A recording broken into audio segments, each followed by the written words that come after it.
नमस्कार, बहुत स्वागत है आप सभी का। आप देख रहे हैं आपकी बात छत्तीसगढ़। आपके साथ मैं हूं अभिलाष मिश्रा। भोपाल में पीएम मोदी के समान नागरिक संहिता को लेकर दिए बयान के बाद छत्तीसगढ़ की सियासत गर्म हो गई है। क्योंकि छत्तीसगढ़ में आदिवासी बाहुल्य जनता रहती है और आदिवासियों की अपनी परंपराएं और मान्यताएं हैं और ये अधिकार उन्हें संविधान के तहत मिले हुए हैं। इसलिए यूसीसी यानी कि यूनिफॉर्म सिविल कोड समान नागरिक संहिता को लेकर छत्तीसगढ़ में बीजेपी और कांग्रेस में सियासत भी तेज है। सीएम भूपेश बघेल का कहना है कि बीजेपी को सिर्फ हिंदू मुस्लिम दिखाई देता है, बीजेपी को आदिवासियों की संस्कृति, परंपरा और मान्यताओं की चिंता नहीं है। बीजेपी का कहना है कि यूसीसी से आदिवासियों की परंपरा और संस्कृति का संवर्धन होगा, वो सुरक्षित रहेंगी। तो आदिवासी नेता एकदम इस मुद्दे को लेकर चुनावी आने को लेकर इससे चुनावी अंदेशा जता रहे हैं। आदिवासी समाज यूसीसी के फाइनल ड्राफ्ट के आने का इंतजार कर रहा है। अगर इसके ड्राफ्ट आदिवासियों के खिलाफ होंगे तो आदिवासी समाज अपनी आवाज जरूर बुलंद करेगा। लेकिन छत्तीसगढ़ को क्या चाहिए, यह बड़ा सवाल है। क्या समान नागरिक संहिता का जो मामला है वो छत्तीसगढ़ में बीजेपी पर भारी भी पड़ सकता है? क्या इसका ड्राफ्ट ऐसा होगा जो सिर्फ एक धर्म के लिए होगा? किस तरह का ड्राफ्ट होगा, उसको लेकर इसका असर भी देखने को मिलेगा। तो छत्तीसगढ़ में यूसीसी करेगा किस तरह से आगाज सियासत का, इसी पर करते हैं आपकी बात।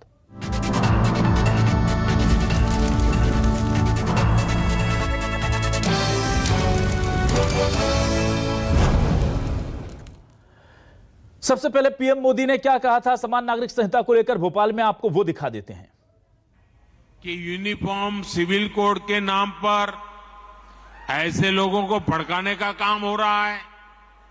आप मुझे बताइए, एक घर में परिवार के एक सदस्य के लिए एक कानून हो, परिवार के दूसरे सदस्य के लिए दूसरा कानून हो, तो क्या वो घर चल पाएगा? क्या ये वोट बैंक की राजनीति करने वालों ने हमारे जो पसमंदा मुसलमान भाई बहन हैं उनका तो जीना भी मुश्किल करके रखा हुआ है।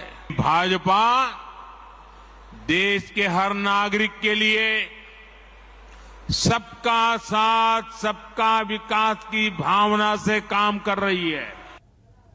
और इस पूरे मामले को लेकर सीएम बघेल ने क्या कहा है, किस तरह से निशाने पर लिया है और इस पर रमन सिंह क्या कह रहे हैं, वो कैसे बता रहे हैं कि आदिवासी परंपराओं को बचाएगा, उनका संवर्धन करेगा यूसीसी, जरा सुनिए। केवल आप हिंदू मुसलमान के हिसाब से क्यों सोचते हैं? बस हमारे छत्तीसगढ़ में आदिवासी हैं, वो तो रूढ़ी परंपरा के हिसाब से उसके नियम हैं, उससे गवर्न होते हैं। अब सिविल कोड कर देंगे तो हमारे आदिवासियों की जो रूढ़ी परंपरा उसका क्या होगा?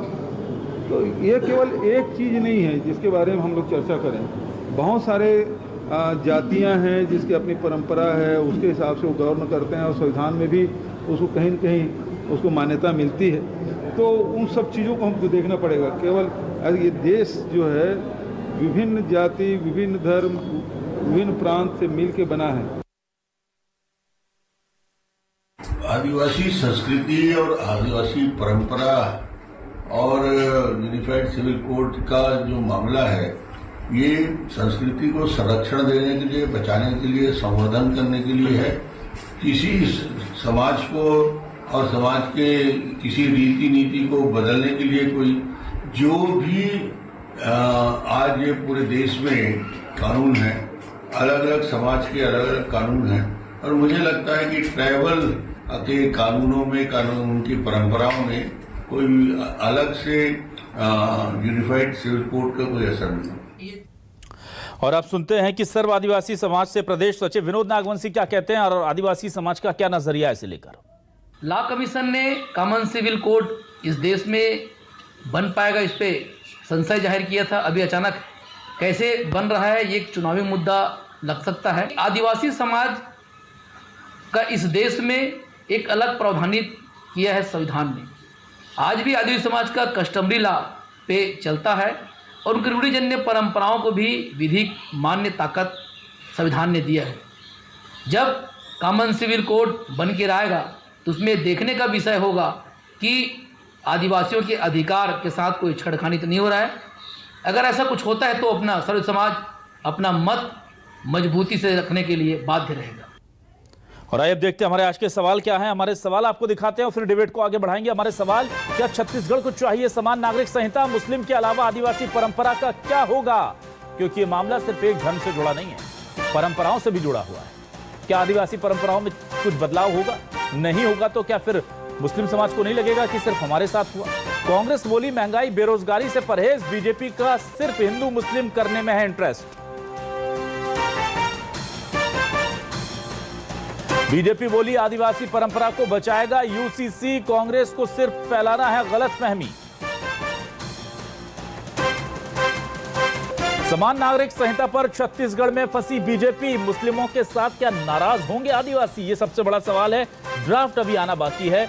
अगर ड्राफ्ट में सभी को सेटिस्फाई नहीं किया जाएगा तो छत्तीसगढ़ जैसे राज्य जहां पर आदिवासी बाहुल्य है, ये इलाका परंपराएं बहुत अलग हैं, वहां पर जरूर बीजेपी को दिक्कत हो सकती है। बहुत जल्दी से रुक करता हूं अपने खास मेहमानों का। मेरे साथ जुड़ चुके हैं नितिन भंसाली जी, कांग्रेस से वरिष्ठ नेता प्रवक्ता। बहुत बहुत स्वागत करूंगा नितिन भंसाली जी आपका। मेरे साथ जुड़े हैं राजीव चक्रवर्ती जी, बीजेपी से वरिष्ठ नेता प्रवक्ता, उनका भी मैं स्वागत करूंगा। सूरज उपाध्याय प्रवक्ता, वरिष्ठ नेता आम आदमी पार्टी, आपका भी बहुत बहुत स्वागत है सूरज जी। और मेरे साथ जुड़े हुए हैं आज सुभाष परते जी, प्रदेश अध्यक्ष सर्वादिवासी समाज युवा प्रकोष्ठ। सुभाष जी आपका भी बहुत बहुत स्वागत है। सबसे पहले मैं आज सुभाष जी आपके पास आऊंगा। सुभाष जी, यह कहा जा रहा है कि आपकी परंपराओं का संवर्धन होगा, उसकी रक्षा होगी अगर यूसीसी आएगा। मेरा सीधा सवाल है, क्या उनके संवर्धन की या उनको रक्षा करने की जरूरत आपको महसूस लगती है? और लगता है कि यूसीसी से ऐसा होगा क्योंकि उसमें लगभग समान एक तरह की व्यवस्थाएं कर दी जाएंगी। मोटे तौर पर यह हमें पता भी, प्रस्ताव आना बाकी है, उसका किस तरह का ड्राफ्ट होगा वो। आप सबको जोहार। यूसीसी जिस तरीके से ड्राफ्टिंग अगर पेश करेगा तो उस पर चर्चा उस समय किया जाएगा।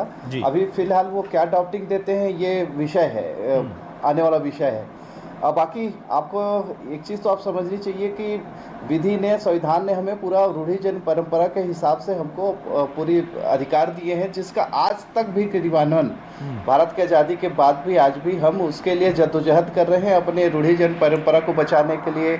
और जो ट्राइबल्स को जो अपने एक विशेष प्रावधान कानून प्रदत्त है उसके लिए तो आज तक हम जद्दोजहद कर रहे हैं। तो इसमें कौन सा मुझे तो संशय है, और समाज को भी इस विषय पर बहुत ज़्यादा संशय है कि इससे कोई बहुत ज़्यादा बदलाव नज़र नहीं आएगा। उल्टा और हमारे हक अधिकार माने जाएंगे, क्योंकि रूढ़िजन परंपरा विधि का बल रखता है। 13(3) का से लेके जितने संवैधानिक प्रावधान हैं हमको, समता का अधिकार जिस तरीके से हमको आज तक मिला नहीं है, और आज भी हम जद्दोजहद कर रहे हैं एक मूल अपने अधिकारों के लिए। तो ये भी एक तरीके से चुनावी स्टंट ना बन जाए। और संशय इसी बात होता है कि जो बड़े बड़े लोग जो हैं और बड़े बड़े जो कानूनविद हैं वो एसी कमरे में बन के ड्राफ्टिंग करते हैं। अब धरातल पे आइए, जमीन पे क्या स्थितियां हैं ट्राइबल्स के और अन्य समाज के, क्योंकि विविधताओं से भरा हुआ ये देश है। अलग अलग धर्म के और अलग विधि को मानने वाले लोग हैं, इनके बीच में पारस्परिक संपर्क कैसे स्थापित करें, एक दूसरे कैसे संतोष करें, ये भी बहुत बड़ा विषय होगा। और जब तक ये मूलतः अगर चर्चा साथ में धरातल पे ना आए तो कहीं न कहीं इसका विरोध पुरजोर रूप से होगा, अगर आदिवासी समाज के कानून को धरातल पे सही से लागू नहीं करेंगे तो। ठीक है, मैं आता हूं अब राजीव चक्रवर्ती जी आपके पास में आऊं, उससे पहले मैं नितिन जी के पास आने की इजाज़त चाहता हूं। नितिन जी, मुझे ये बताइए, केवल मुस्लिमों की जो परंपराएं हैं या जो उनके कल्चर्स हैं, जो सेट ट्रेडिशंस हैं, वो इसमें से प्रभावित नहीं होंगे। अगर समान नागरिक संहिता लगेगी तो पूरे देश पर लगेगी, जिसमें आदिवासी भी हैं, जिसमें कई और मजहब भी हैं जिनकी अपनी परंपराएं हैं। तो अगर शादी को लेकर कोई लिमिटेशन लगती है, किसी खास रिलेशन को लेकर कोई लिमिटेशन लगती है जिसकी दूसरे समाज में इजाज़त है, तो क्या ये अपरोक्ष रूप से प्रभावित नहीं कर जाएगा दूसरे समाज को? देखिए, भारत में विविध धर्म हैं, विविध संस्कृतियां हैं। हर धर्म अपनी संस्कृति के अनुरूप और अपने कल्चर के अनुरूप जो है वो पूजा पाठ करता है, रहता है, उन चीज़ों को मानता है। ये आप सीधी सरल बात है कि ये जो चुनाव आ रहा है, अभी 5 राज्यों में विधानसभा के चुनाव हैं, फिर 2024 में लोकसभा के चुनाव है। पिछली बार ये CAA ले आए थे, जिसको अभी तक लागू नहीं कर पाए। अब ये UCC पर बात कर रहे हैं। जो कि जनता के बहुत जरूरी मुद्दे हैं इस देश में, महंगाई, बेरोजगारी, सीमाओं पर असुरक्षा आदि जो विषय है, जो जनहित से जुड़े, जनता से जुड़े मुद्दे हैं, उनसे ध्यान भटकाने के लिए ये यूसीसी को लेकर आए। अब ये कैसे लाएंगे, हमने विरोध नहीं किया, ये कैसे लाएंगे, इसका ड्राफ्ट क्या होगा, कैसे होगा, हम इसी पे तो बात कर रहे हैं। 30 से अधिक आदिवासी संगठनों ने इसका विरोध किया है और ये बात कही है कि इसमें किस प्रकार से उनके कल्चर को शामिल किया जाएगा और कैसे किया जाएगा, किसी प्रकार की कोई बात बताने को ये तैयार नहीं है। देश में 2014 के बाद आपने देखा होगा विलास जी कि निर्णय थोपे गए। हम इसका विरोध नहीं कर रहे, पर ये कैसे लागू करेंगे, किस तरह लागू करेंगे, इसके लिए पूरे सामान्य प्लेटफॉर्म में एक राय ली जानी चाहिए, धार्मिक संगठनों से, धार्मिक लोगों से, राजनीतिक दलों से, बुद्धिजीवियों से बात करने के बाद इस पर विचार किया जाना चाहिए। सिर्फ अपनी राजनीतिक रोटियां सेकने के लिए यदि ये काम करते हैं तो मेरे हिसाब से अनुचित है। ठीक है, मैं अब आता हूं सूरज उपाध्याय जी, आप मुझे बताइए सबसे पहले आपका ऑफिशियल वर्जन क्या है आम आदमी पार्टी का, ये क्लियर नहीं हो रहा है समान नागरिक संहिता को लेकर, क्या आप भी इंतजार कर रहे हैं ड्राफ्ट का? अभिलाष जी बहुत बहुत धन्यवाद।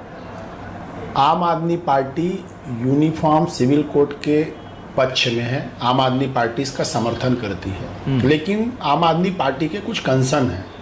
कंसर्न ये है कि इसको लागू करने के पहले लार्जर कंसेंट होना चाहिए।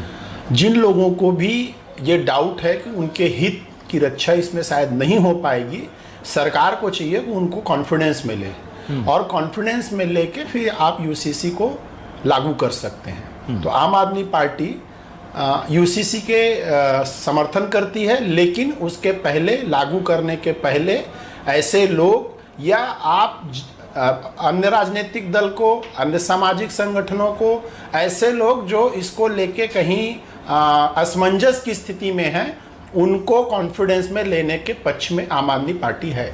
ठीक है, मैं अब आता हूं राजीव जी आपके पास। मुझे ये बताइए राजीव जी, ये जो पूरा ड्राफ्ट तैयार होगा ये किस तरह से होगा, कब होगा, और ये चुनाव से ठीक पहले क्या ऐसे लाकर के एक मास्टर स्ट्रोक की तरह खेला जाएगा, या छत्तीसगढ़ के इलेक्शन से पहले लाकर के छत्तीसगढ़ के इलेक्शन में भी इसका कुछ होना है? ये माना जा रहा है कि लोकसभा इलेक्शन के लिए है ये अभी से, इसलिए इसको भेज दिया गया ताकि थोड़ा माहौल बन जाए।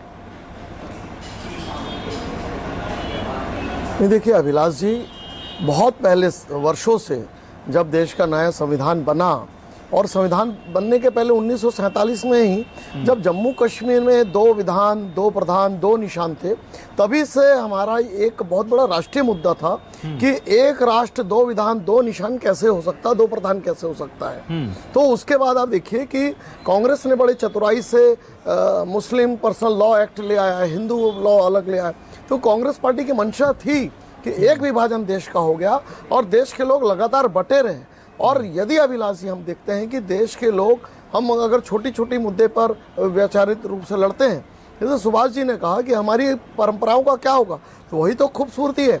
ये देश तो मूल रूप से जो आदिवासी बंधु थे उनका था, मुगल आए, उनका आतताई आए, तो ये बहुत बड़ी लड़ाई, ये बहुत बड़ा बहस का मुद्दा है। तो अंतोगत तो ये तय हुआ कि हम सब भारत के लोग एक हैं, हमारा एक निशान है, राष्ट्रीय तिरंगा झंडा है, हमारा निशान है जो सारनाथ का खंबा है, तो वही हमारा एक कानून होगा। उस कानून के अंतर्गत सबका संरक्षण होगा। अगर हम धारा 370 हटा सकते हैं कश्मीर में, आज कितना विरोध हुआ था, कांग्रेस के लोग कितना चिंतित थे, लेकिन आप देखिए अभिलाष जी, आज कश्मीर में पर्यटन बन रहा है, वहाँ जो पूरे संयुक्त देशों की जो कॉन्फ्रेंस है GS20 की वहाँ बैठक हो रही है। आप अगर देखेंगे 3 तलाक को लेकर जो आज मुस्लिम महिलाएं उसका स्वीकार कर रही हैं कि आज जो उनके ऊपर हिंसा होती थी, घरेलू हिंसा होती थी, उन्हें हटा दिया जाता था, उन्होंने स्वागत किया। और ये चुनाव की बात नहीं है, ये तो चुनौती है देश में कि आज हम 70 साल की आज़ादी के बाद हम आखिर हम निर्णय लें कि जो अनावश्यक कानून है उसे हटा दें, जो कानून हमको भेद करती है, मन के एक समान, जो आदिवासी परंपरा है, जो हमारे दिल के करीब है, जो प्रकृति की पूजा करते हैं, वो भी हमारे मित्र हैं, और जो दूसरे जो वर्ग के लोग हैं वो भी हमारे मित्र हैं। तो ये तभी होगा जब एक कानून होगा, एक प्रधान होगा, एक निशान होगा। तो हम वैसे नहीं होगा कि हम बार बार लोगों को भड़काएं कि भैया आप अल्पसंख्यक हो, तो ये इस प्रकार से बोलने दीजिए। नहीं, मैं भी ये कहता हूँ, 3 तलाक पे इन्होंने बात की, देश के लोग चाहते हैं 3 तलाक पे बात एक की, विधान एक प्रधान हो। तो कांग्रेस ने देश का विभाजन करवाया, जिन्ना के साथ जिन्ना के साथ बैठकर बोल दिया हाँ मुस्लिमों के लिए पाकिस्तान होगा। तो अरे बिरयानी खाने की बात नहीं कर रहा हूँ, पाकिस्तान के निर्माण पे नेहरू जी और सब एक साथ बैठ गए, एक साथ बैठ के देश का विभाजन कर दिया। ठीक है, विभाजन हो गया, हम आगे की बात कर रहे हैं कि क्या होगा देश में। इसीलिए ये आज जरूरी है, पंडितों की हत्या आज जरूरी है कि यूनिफाइड कॉमन सिविल कोड हो, और बिल्कुल लाभ हुआ। आपको क्या मालूम है अत्याचार होता था? मालूम ही नहीं है नितिन जी एक मिनट, मैं मुझे 10 सेकंड दीजिए, मैं आपके पास आ रहा हूं। नितिन जी, राजीव जी अपनी बात पूरी कीजिए, फिर मुझे नितिन जी के पास आना प्लीज। जी हाँ, तो अभिलाष जी ये देश की बहुत वर्षों से मांग है कि जब एक विधान है, एक प्रधान है, एक कानून है, तो कानून अलग अलग वर्ग के लिए होकर वो जो लड़ाइयां होती उन्हें न्याय नहीं मिल पाता। तो जब देश में समान नागरिक संहिता लागू होगी, सभी वर्गों का ध्यान रखा जाएगा, तो वो बिल्कुल लागू होना चाहिए। ठीक है, बहुत वर्षों से मांग की जा रही है और उसमें अमली जामा पहनाया जा रहा है। ठीक है, और जो भी विसंगतियां होंगी, जैसे सुभाष जी ने कहा कि आदिवासी वर्गों का ध्यान रखा जाए, अल्पसंख्यक बंधुओं का ध्यान रखा जाए, बिल्कुल ध्यान रखा जाएगा। ठीक है, वो ड्राफ्ट तैयार, उनका दावा आपत्ति होगी। ठीक, मैं एक नितिन जी आपके पास आऊं, उससे पहले नितिन जी, दावा होता है ना आपत्ति होती है, कोई चीज स्वीकार नहीं की जाती। संविधान के साथ खिलवाड़ करके एक व्यक्ति जो है पूरे देश को रूल करना चाहता है, संविधान विशेषज्ञ हो, विधि विशेषज्ञ हो, चाहे देश के नागरिकों के ऊपर जो है थोपे गए हैं, निर्णय थोपे गए, निर्णय थोपना नहीं चाहिए। हमारी एक मांग है, आप इसे कैसे लागू करेंगे, इसका क्या प्रारूप होगा, इस बारे में पूरी जानकारी होनी चाहिए। इस पे सारे धर्म के लोगों से, देश की जनता से, बुद्धिजीवियों से, विपक्षी दलों से चर्चा होनी चाहिए। इसके बाद बात करिए। और आज देश में यदि मुद्दा है तो महंगाई, बेरोजगारी, ये मुख्य मुद्दा है। इस मुद्दे से ध्यान भटकाने के लिए पर भारत का नाम चल रहा है, वो सीए ले आए थे। ठीक है, इस बार आप यूसी मुझे सुभाष जी के पास, तो देश की सुभाष जी के पास आ रहा हूं, सुभाष जी के पास। सुभाष जी, मुझे ये बताइए, ये क्या इसमें जो सैद्धांतिक बात मैं कर रहा हूं, अभी तो चूंकि ड्राफ्ट आया नहीं है, लेकिन सैद्धांतिक तौर पर जब ये चीजें होंगी तो परंपराएं क्या प्रभावित होने का खतरा इसमें बना हुआ है? और अगर आप मुझे बताइए कि आदिवासियों के लिए उनकी बात सुन ली जाएगी, मुस्लिमों की बात सुन लेंगे, दूसरे धर्मों की सुन लेंगे, और थोड़ा थोड़ा उनको उनकी लिबर्टी उनके कल्चर के हिसाब से अगर दे देते हैं, तो फिर ये यूनिफॉर्म सिविल कोड का मतलब क्या रह जाएगा? एक और उदाहरण देकर के मैं सवाल पूछता हूं कि इस देश में कहा जा रहा है कि समान नागरिक संहिता, यानी हर नागरिक के लिए, चाहे वो कोई भी हो, हिंदू हो, मुस्लिम हो, ईसाई हो, एक कानून होना चाहिए। लेकिन हम देख रहे हैं गोवा में अलग समान नागरिक संहिता है, उत्तराखंड का ड्राफ्ट अलग है, मध्य प्रदेश अलग तैयार कर रहा है अपना ड्राफ्ट, और पंजाब कल को अपना ड्राफ्ट कर लेगा। फिर समानता कहां रह गई? ये दोनों सवाल है मेरे। देखिए, यही आशंका है, क्योंकि बहुत सारे रूढ़िजन परंपरा में हमारा हिंदू विवाह अधिनियम से हमारे बहुत सारे उत्तराधिकार नियम अलग हैं। रूढ़िजन परंपरा में 5वीं और 6वीं अनुसूचित क्षेत्रों में हमारी जो खूबसूरती है वो बहुत प्राचीन समय से है। ये मौलिक अधिकार भी है ट्राइबलों का, यही उनकी संस्कृति संस्कार बना हुआ है कि इतने सारे आदिवासी 700 से ऊपर की जातियां हैं जिनमें अपनी अपनी विविधताएं हैं, अपनी अपनी रीति रिवाज है, और संविधान उसका संरक्षण करता है। आशंका इसी बात का है कि ड्राफ्टिंग पे अगर अच्छे से विचार किया जाए और सबसे सलाह लिया जाए और सभी समाजों को संतुष्ट किया जाए कि सर्वसम्मति से एक बैठक आयोजित करके इस चर्चे को आगे बढ़ाया जाए, तभी स्वागत योग्य रहेगा। नहीं तो क्या है, वैचारिक रूप से एक दूसरे पर आरोप प्रत्यारोप लगाने से क्या है, आपस में उलझेंगे और देश के लिए एक सही संदेश नहीं जाएगा। क्योंकि आप जो बोल रहे हैं, जैसे उत्तराखंड ने अपना अलग ड्राफ्टिंग तैयार किया, गोवा ने अलग तैयार किया, मध्य प्रदेश अलग तैयार कर रहा है, तो ये देश के लिए एक सही नहीं है। ठीक है, आए अगर नियम आए तो सबको संतुष्ट करके, और क्योंकि सबके विचारों का और सबके मतत्व का ध्यान रखा जाए, इस पे अगर आगे बढ़ते हैं तो उस पे आगे बढ़ सकते हैं और बात कर सकते हैं, नहीं तो इस पे विवाद ही पैदा होगा और देश में अराजकता की स्थिति निर्मित होगी। सूरज जी, एक मेरा महत्वपूर्ण सवाल है, पिछला जो लोकसभा इलेक्शन था तब हम एक बड़ा वर्ड सुनते थे इसी तरह का, CAA, सीए को लेकर के लग रहा था उस वक्त बहुत कुछ होगा, बहुत बातें हुई, चुनाव उसके इर्द गिर्द रहा, उसको लेकर के बहुत सारी बातें हुई, लेकिन वो नहीं आ पाया। यूसीसी को लेकर भी कहा जा रहा है कि ये टेक्निकली बहुत ज्यादा मुश्किल है भारत जैसे विविधताओं के देश में। जैसे कि अभी जिक्र किया सुभाष जी ने, वो कह रहे हैं कि हिंदू विवाह अधिनियम से बहुत अलग हमारे मामले हैं। वो कह रहे हैं उत्तराधिकार कानून हमारे लिए बिल्कुल अलग तरीके से वर्कआउट करता है। वो कह रहे हैं कि आदिवासी इलाकों में मुझे लगता है कि पैसा कानून है जो उनको कई चीज़ों में जो वरीयता देता है। अगर सबके लिए समान कानून होगा तो फिर सामान्य वर्ग के लोग कहेंगे कि उनके इलाके में अगर कुछ करना है तो उनसे इजाज़त ले रहे, तो हमारे इलाके में क्यों नहीं ले रहे? ये तो फिर यूसीसी का उल्लंघन हो गया। तो इस तरह की तमाम तकनीकी दिक्कतें रहेंगी इसमें।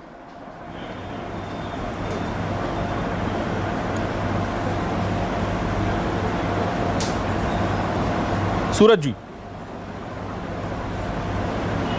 जी अभिलाष जी, सूरज जी, देखिए जहाँ तक सीए का मामला है, यूसीसी का मामला है, ये यूसीसी को लेके हम एक बात तो बोल सकते हैं कि ये गलत टाइम पे या विशेष टाइम पे लाए जाने का प्रयास तो नहीं है, क्योंकि जब जब चुनाव आता है बीजेपी कोई ना कोई मुद्दा लेके जरूर निकलती है। मौलिक मुद्दों को छोड़ के अन्य मुद्दों के तरफ लेके जाने का, अगर आदिवासियों को लेके, अन्य वर्गों को लेके अगर इतना ही संजीदगी है तो आजादी के 75 साल बाद छत्तीसगढ़ का आदिवासी मूलभूत सुविधाओं से वंचित है। कांकेर चले जाओ, बीजापुर चले जाओ, बीजापुर में अभी ग्लूकोज चढ़ाया जा रहा था लोगों को, मेडिकल कैंप लगाया गया पेड़ के नीचे, मतलब एक अस्पताल नहीं बन पाया 23 सालों में। तो इन मुद्दों से हटके चुनाव आ रहा है, 15 साल में इन्होंने कोई काम तो किया नहीं कि जिसके बल पे ये जाएं और छत्तीसगढ़ की जनता को बताएं कि हमने ये काम किया, हमको वोट दो। ये केंद्र की 9 साल की बातों को लेके जाने की बात करते हैं, तो कहीं ना कहीं चुनावी स्टंट भी हो सकता है। लेकिन अगर संजीदगी है इस यूसीसी को लाने में, तो आम आदमी पार्टी का मत है कि लार्जर कंसेंट होना चाहिए जब तक लोगों में कॉन्फिडेंस बिल्ड ना हो, सबसे पहले, क्योंकि देश की जनता आपकी जनता है, आप देश के प्रधानमंत्री हैं, देश में आप लोगों के लिए राज कर रहे हैं, तो उनका कंसर्न भी जरूरी है।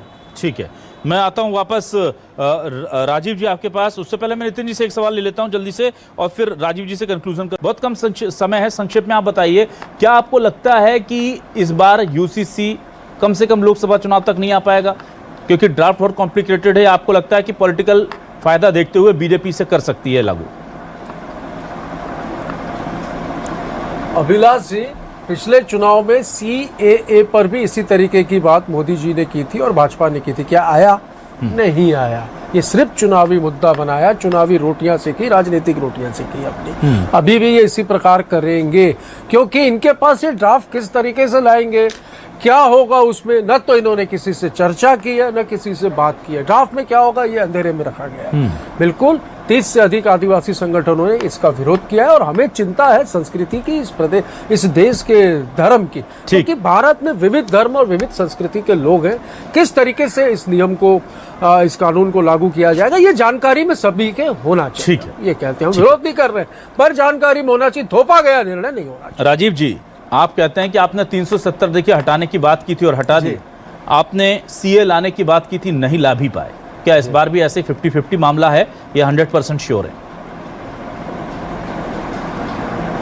अभिलाष जी, बिल्कुल ड्राफ्ट आएगा, और जिस प्रकार से सारे समाज के लोग जो चिंता व्यक्त कर रहे हैं, उनके चिंताओं को दूर करते हुए लाया जाएगा और लागू भी किया जाएगा। और देखिए, आज की नहीं है, यह लगातार शुरू से लगभग 70 वर्षों से मांग की जा रही है कि एक देश एक कानून हो। जो इतनी जटिलताएं हैं, इतना वैमनस्य, जो कानून के नाम पर जो लोगों में वैमनस्यता हो, वो तभी खत्म होगा। देश और राष्ट्र तभी आगे बढ़ेगा जब हम एक छतरी के नीचे, एक कानून के नीचे काम करें, सभी वर्गों को ध्यान में रखते हुए, उनकी संस्कृति को ध्यान में रखते हुए। ऐसा नहीं कि बांटो और राज करो, जो कांग्रेस पार्टी करती है। ठीक है सर, कि तुम मुसलमान हो, सावधान रहो, तुम अल्पसंख्यक हो, ऐसा नहीं चलेगा। ये कर रही है। ठीक है, लेकिन सैद्धांतिक तौर पर देखिए, ये बात बिल्कुल सही है कि सैद्धांतिक तौर पर यूसीसी जो है समान नागरिक संहिता वो अच्छी नजर आती है, क्योंकि अगर इस देश में रहने वाले लोग हैं तो कोई एक क्राइम करके या कोई एक गलती करके उसके लिए अलग कानून, दूसरे के लिए अलग, कोई एक शादी करके जेल, दूसरी शादी पे जेल जाए, कोई तीसरी शादी कर ले, उसे कोई फर्क नहीं पड़े। इस तरह की बहुत सारी दिक्कतें हैं जिनको लेकर के समाज को एक साथ आना होगा। सैद्धांतिक को छोड़ दे बिना तलाक के तो भी फर्क नहीं पड़ रहा। बिल्कुल, सैद्धांतिक तौर पर ये बातें जितनी सुनने में अच्छी लगती हैं, जब इन्हें एग्जीक्यूट करने की बारी आएगी तो ये बहुत ही उलझा हुआ मामला है।